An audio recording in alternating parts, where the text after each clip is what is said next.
what I think the French people are expecting is something to happen. Can Macron name somebody who can find a way through? That would reassure everybody that this is a big challenge. तो इस time ये साहब कह रहे हैं कि इस time सबसे बड़ा बिग चैलेंज जो है इमैनुअल मैक्रोन साहब को ये है कि इमैनुअल मैक्रोन साहब जो है वो और उनकी पार्टी इस टाइम वीक पोजीशन पे है, और इमैनुअल मैक्रोन को अगर अपनी पार्टी को अगले 1.5 साल जो है वो गवर्नमेंट में रखना है, रेलिवेंट रखना है, तो मोर इंपॉर्टेंटली इनको ये करना पड़ेगा कि इनको ऐसी पॉलिसीज बनानी होंगी, इनको ऐसे ऐसे मामलात हैंडल करने होंगे, ऐसे किसी इंसान को खड़ा करना पड़ेगा जो कि सब पार्टीज को साथ लेकर चले और अगले 1.5 साल जो है वो गवर्नमेंट का पूरा हो जाए। अब होगा क्या वो मैं आपको बताता हूं। अगला अब नेक्स्ट स्टेप अहेड क्या है, अगले 2-3 हफ्तों में होगा क्या, देखिए अब होगा ये, अब 2-3 चीजें हो सकती हैं, याद रखिएगा। या तो इमैनुअल मैक्रोन साहब किसी सेंट्रल राइट की पार्टी को चूज करें, या तो वो सोशलिस्ट पार्टी को चूज करेंगे, उसमें से किसी प्राइम मिनिस्टर को चूज करेंगे, या तो वो पार्लियामेंट को डिसॉल्व करके स्नैप इलेक्शंस करवा देंगे। अब अगर पार्लियामेंट को डिसॉल्व कर दिया जाता है तो प्रॉब्लम इस टाइम मैक्रोन साहब को ये होगी कि प्रॉब्लम ये है कि ली पेन आ सकती है जो कि फार राइटिस्ट एक्सट्रीमिस्ट ग्रुप है इस टाइम फ्रांस का, जो कि अल्ट्रा नेशनलिस्ट हैं। अगर अल्ट्रा नेशनलिस्ट एक बार भी आ गए तो इमैनुअल मैक्रोन साहब शायद 1.5 साल भी ना गुजार सकें, ये पहले ही फारिग हो जाएं। तो द थिंग इज दैट कि ली पेन इस टाइम पीछे पड़ी हुई है फ्रांस के प्रेसिडेंट के पिछले 10 साल से, और ये उनके पास एक वाहिद मौका है। ये 1.5 साल की विंडो है, अगर इस 1.5 साल में राइट जो है फ्रांस का वो तगड़ा होता है, और तो आने वाले दिनों में आपको लगेगा कि अगली प्रेसिडेंट जो है वो फ्रांस की ली पेन होंगी, जो कि बहुत फार राइट फार एक्सट्रीमिस्ट हैं। But the thing is that कि उनके पास वोट बैंक इस टाइम बहुत बड़ा है।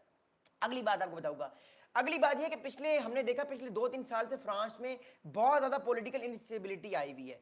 ये इंस्टेबिलिटी इसलिए आई हुई है कि जो राइटिस्ट पार्टीज हैं, जो जिनको ली पेन लीड कर रही हैं, जो सोशलिस्ट हैं, जो सेंट्रल राइट के भी लोग हैं, वो बेसिकली चाहते हैं कि कोई ऐसी गवर्नमेंट बने कि जो लोगों का ख्याल रखे, फ्रांस अपनी फॉरेन पॉलिसी को जो है वो प्रो फ्रांस करे, यानी फ्रांस की हर बात को फ्रांस की फॉरेन पॉलिसी के अंदर रखा जाए, और फ्रांस जो है वो यूरोप से अलग हो जाए। आपको याद होगा 2016 में ब्रिटेन जो था वो ब्रेक्सिट हो गया था, वो अलग हो गया था यूरोप से। तो इस तरह फ्रांस के भी लोग ये कहते हैं कि फ्रेक्सिट भी हो जाए, जिस तरह ब्रेक्सिट हुआ था। फ्रांस के जो राइट पार्टीज चाहती हैं कि फ्रेक्सिट हो जाए, एक मोर इंपॉर्टेंट इलेक्शन हो या रेफरेंडम हो, उसमें लोग वोट करें और फ्रेक्सिट हो जाए, फ्रांस भी यूरोपियन यूनियन से निकल जाए। सो ये एक बहुत बड़ा प्रॉब्लम है जो आने वाले वक्त में फेस होगा। अगला प्रॉब्लम ये है इमैनुअल मैक्रोन साहब को कि आने वाले 5 सालों में जो है वो डेब्ट बढ़ता जाएगा। 44 बिलियन डॉलर का इस टाइम जो है वो प्लान रखा गया है कि लोगों के पैसे जो है वो कट किए जाएंगे, जिससे 44 बिलियन यूरोज जो हैं वो बचाए जाएंगे। लेकिन कहा जा रहा है कि अगर ये पैसे ना बचाए गए कि 2030 तक 2030 तक फ्रांस की जीडीपी का जो डेप्ट है वो 100 बिलियन यूरोज हो जाएगा, जो बहुत बड़ी अमाउंट है। डॉलर्स में तो ये डबल हो जाएगी। ऑल राइट, अगली बात आपको बताऊँ क्या है, देखिए अगली इंपॉर्टेंट बात यह है कि अभी इस टाइम जो है वो प्रॉब्लम इस टाइम फ्रांस में ये कि पब्लिक जो है वो एक तरह से स्ट्रीट प्रोटेस्ट कर रहे हैं। पब्लिक जो है वो इस टाइम खुश नहीं है इमैनुअल मैक्रोन की गवर्नमेंट से, वो भी कहीं ना कहीं चेंज लाना चाहते हैं। इट शोज कि फ्रांस में फार राइट जो है एक्सट्रीम राइट जो है, जो अल्ट्रा नेशनलिस्ट हैं, उनका वोट बैंक आहिस्ता आहिस्ता ताकतवर होता रहा है। और हमने ऑब्जर्व किया है कि इस टाइम पूरे यूरोप में, पूरे के पूरे यूरोप में जो फार राइट की पार्टीज हैं वो आहिस्ता आहिस्ता राइज कर रही हैं, और ये डर बताया जा रहा है कि अगले 4 या 5 साल में पूरे के पूरे यूरोप में फार राइट की पार्टीज ही गवर्नमेंट में आएंगी। अब अगली बात आपको बताऊंगा, देखिए मोर इंपॉर्टेंटली इमैनुअल मैक्रोन साहब की जो टर्म है ये वाली, ये मई 2027 में एंड हो जाएगी। मई 2027 तक उनके पास टाइम है कि वो अपने आप को पावरफुल रखें और अपने आप को स्ट्रांग रखें, और इलेक्शंस अगर 1-2 करवाने भी पड़े तो करवा देंगे, लेकिन वो अपनी पावर नहीं छोड़ेंगे।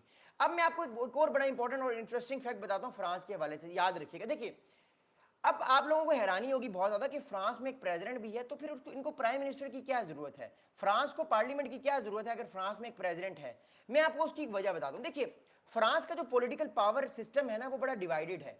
फ्रांस के जो प्रेसिडेंट होते हैं उनकी टर्म होती है 5 साल की टर्म होती है।